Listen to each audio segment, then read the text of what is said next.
Why did Kronika actually lose? We know of Mortal Kombat's 11 main opponents, Kronika, that he has restarted time countless times, and this has never been prevented by Raiden and his allies. Jurors says in one of the dialogues that this is already the 1 billionth time that time will restart with him. So then why could what has never happened before?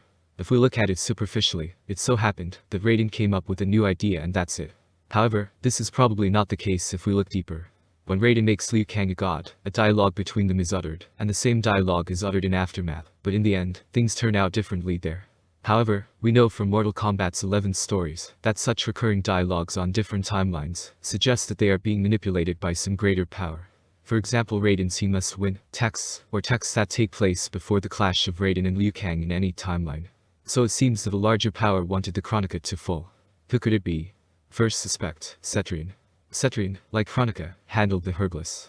It could easily be that he made the changes that led to the merger of Raiden and Liu Kang, and the fall of the Chronicle. When Cetrion and Liu Kang fight each other, it looks like there is a duality in her, so she couldn't defeat Liu Kang. Or rather, she just played this. It also shows that she really wants to say something, but in the end she doesn't. Kronika was also very surprised by the fall of her daughter. The question may arise, as to why Cetrion did this, what his motive is. Well, we learned from Jera's victory video that Kronika was starting to go crazy, that she would never reach the perfect balance that would otherwise guarantee one being would never return. And Kronika started doing mad things, but it didn't start in Mortal Kombat 11. Even in the original timeline, Shinnok kills an elder god, which was probably instructed by Kronika. Then in Mortal Kombat 11, she kills everyone else to elder god except his daughter and son. Cetrion could also see her mother starting to go crazy and fear for her own life. Besides, by killing the elder gods, one being would have a much better chance of returning, since even in Mortal Kombat 9, the combined power of the elder gods could hardly defeat one being passing through Shao Kahn when he wanted to merge the realms. Second suspect, other titans. We know from certain endings that there are other titans and they can influence what happened just like Kronika. When we play the Towers of Time game mode, maybe we see their influence when our opponent has some unfair advantage, and we as the new Lord of Time can also cheat. What might be the motives of the other titans to kill Kronika? Well, we know that Cetrion and Shinnok are the children of one being in Kronika. But who are the other elder gods from? Probably from other titans. These titans could see Kronika going crazy, and killing one of them first with Shinnok, then killing all the other elder gods in Mortal Kombat 11 who is not a descendant of her.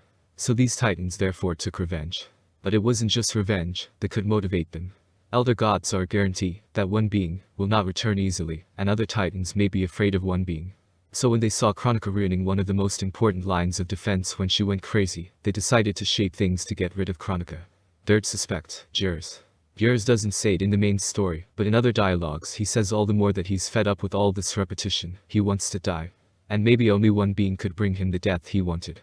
But he could also be an agent for other titans. The name of one of his accessories, or piece of clothing, suggests that he worked for several titans, not just Chronicle. Fourth suspect, Shinnok. Shinnok could even change things by leaving a message for Raiden through his amulet.